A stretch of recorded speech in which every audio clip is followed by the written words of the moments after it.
Want to welcome you to Phil Holton's wood turning shop today. We've got kind of a fun project today. I don't know if you live in a house where you need some door stops, but I found a nice little project that makes two door stops in one project.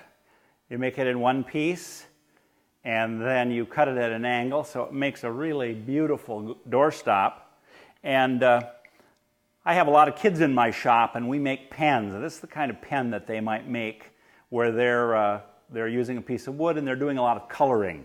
So I'm going to make this doorstop with two different ends. One will be a kind of traditional wood turner's end with beads and coves, and this one is going to be a little more modern version that's going to have some color and burn to it. So why don't you come on over with me to my lathe and I'll show you how we do this. It's a great sampler of how we do wood turning because it's got just about everything that we would want on here. This section that we have in the middle is called a pummel. And lots of times if you're making a bed or a chair or something, pummels are these square sections that you have that you're often going to need if you're going to fasten other pieces into a spindle. You're going to have some squares. So what we're going to do is we're going to round it off on either end and keep it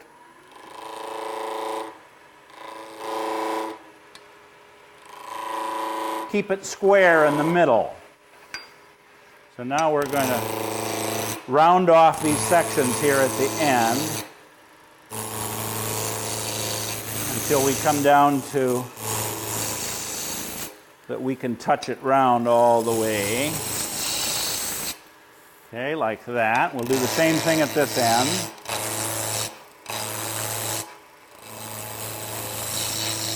We want to be careful that we don't chip away here, it won't look so good. Okay, so we got just a little more. This is what's called a roughing gouge. Is a great tool to keep that, bring it from a square to a cylinder. We'll make sure this is a really nice clean cut here at both ends here. Okay, this is called a skew chisel. And this is a tool that I can just make a really nice clean surface here on the wood.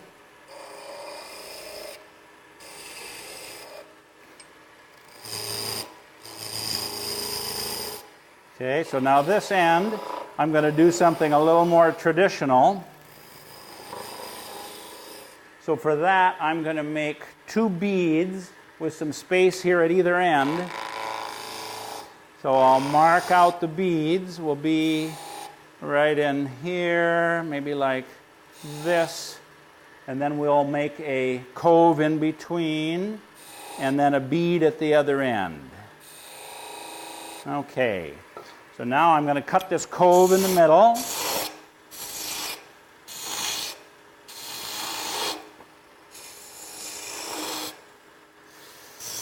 And this end we're going to be down a little bit as well. So a bead is like a bead on a necklace or something, in that it's a round piece. And the cove is this piece in the middle. So this is what we call spindle turning. It's different than something like bowl turning because we're holding it from both ends.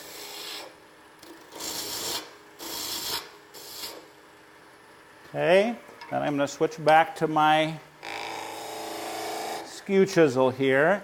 So we'll now take this shape, make it nice and smooth, and dress it up a little bit. This is probably the toughest tool to use. My students that come to my class, they probably get more frustrated with this tool than any other. But it's just a great tool because you can do just about everything with this tool.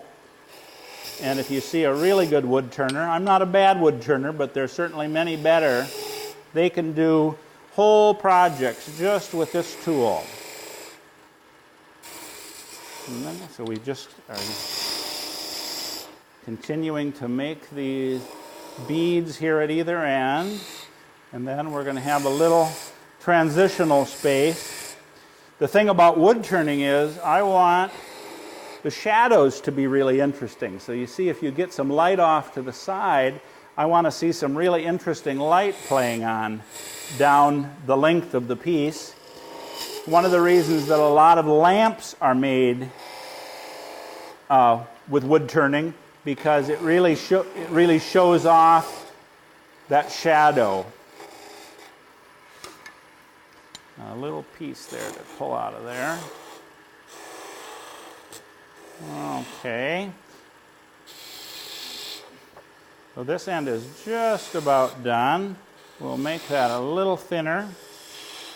So I just want you to see how this blends from the square. I got to clean that up just a little bit more here. So we've got a real nice clean surface. Okay, and then at this end, we're going to cut off the end. So I'll just get that ready to be trimmed off eventually. Okay, so that's the one end. Now this end over here, we're going to do a little bit differently. We're going to make three grooves with some flats in between where we can do some burning. So this is going to give it a little more of a contemporary look.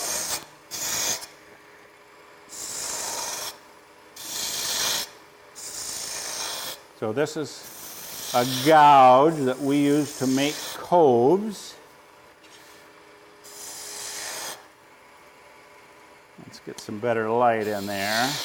We'll make some nice, well-defined coves here.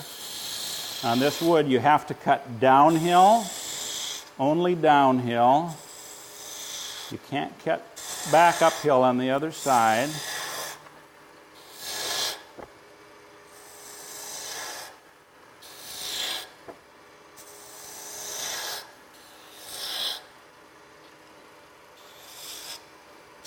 This end will be rounded over.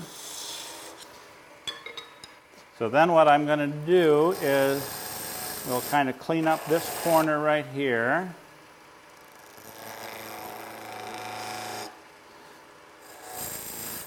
Then I'm going to make a little groove here in the middle of each of these flat places.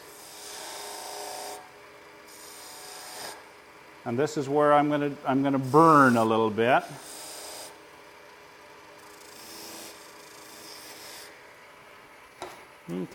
All right, now I'm going to grab my wire. If you've, I don't know if you've seen this before, but I'm going to just do a little tiny bit of sanding here, especially right here where I'm going to burn. And I've scored my line here. So now I'm going to use a wire, just an ordinary wire, but you need to have a lot of respect for this because this is going to get pretty hot. So you see I'm putting it in that groove, and I'm going to burn a line. Again, lots of respect for that. You can see my hands are well back so that they can't be burned. Well, you see it's making some heat here. I want to be even very careful with where I set this wire down when I'm done. Okay, so there we go. Then I'm going to grab a blue and a red, and we're going to do just a little coloring. I'm going to just touch this with sandpaper so I get a nice clean surface here. And then I'm going to use red out on the outside edge. Okay, so you can see that I'm just going to fill that cove that I turned with red. And again, I do this with kids that come to my shop here to turn pens. They just think this is just magic when they do this. Okay, now we're going to do the blue.